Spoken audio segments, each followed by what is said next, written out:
If you guys are looking for cheap and reliable FC25 Ultimate Team coins to upgrade your team, then get yourselves over to FIFAcoin.com. They've got loads of great discounts and giveaways, and you can also get an extra 5% discount when you use my code Martain. Link will be in the description. Hi guys, Martain88 here, and welcome back to another Eafc 25 video and another endgame tactics video here on the channel. That's right, if you haven't got the grips of this or heard what I said in previous videos, I'm going through every single formation on the game just to round up the end of the game cycle for those of you that are still playing or who will still be playing into FC 26, you know. So we're having a look at the 4-4-1-1, which is another viable formation in my opinion.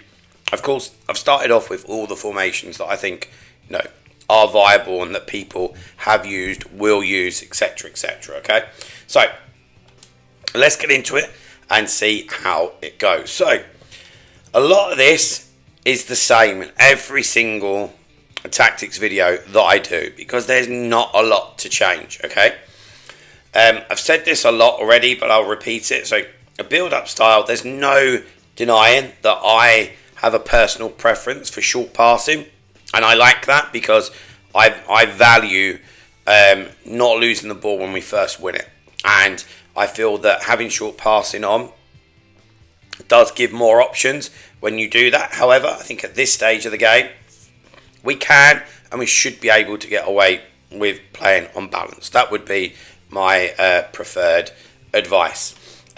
Defensive approach, it's always going to be aggressive, always going to be 95. Very, very, very few exceptions. It's worked all year. It still works now.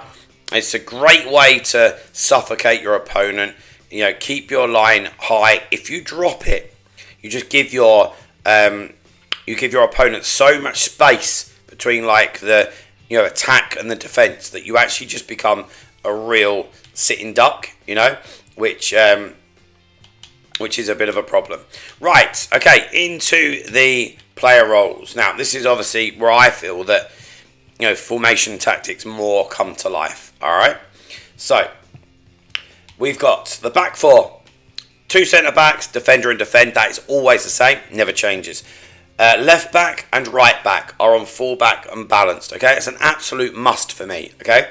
A lot of the way that I play or set these types of formations up is for the two wingers to still provide width, but they will also come inside at times, hence inside forward.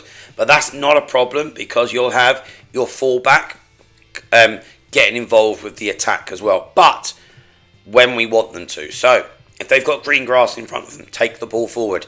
If you're decent at triggering runs, then do that. You know, you can see like what it looks like with the ball.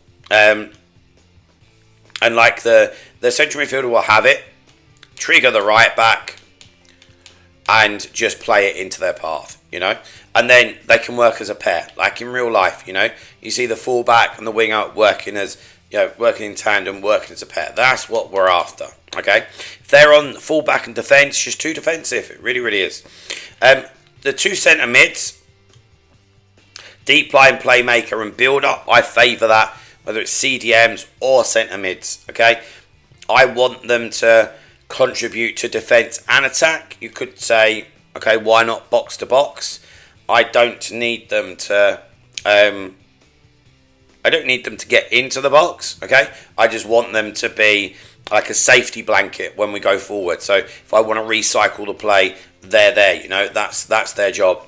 I don't know what it's done here. This is the game. Advanced forward, but it says half winger. He's supposed to be shadow striker. The cam, for me, shadow striker is what I like in any situation like this. And I tend to play 4-2-3-1, which when you look on screen right now, it's really not that different at all, you know. Apart from their centre mids and not CDMs, it's such a subtle difference. It really, really is. Anyway, I like to have the cam on shadow striker. I like the striker and the cam to be quite close together so they can work together.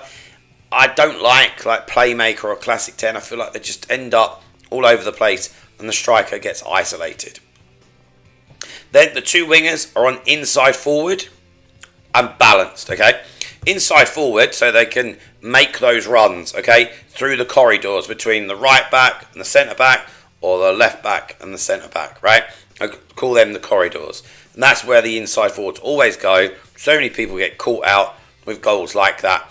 Now, instead of having them on attack, I feel that defensively that can leave you too exposed. So I prefer it to be on balanced.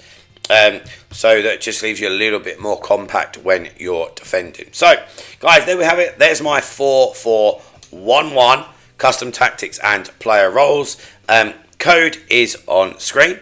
Hopefully that helps you out in some way. If it does, feel free to drop a like on the video. Subscribe to the channel if you haven't already. And I'll see you guys very, very soon. See you later, guys. Bye-bye.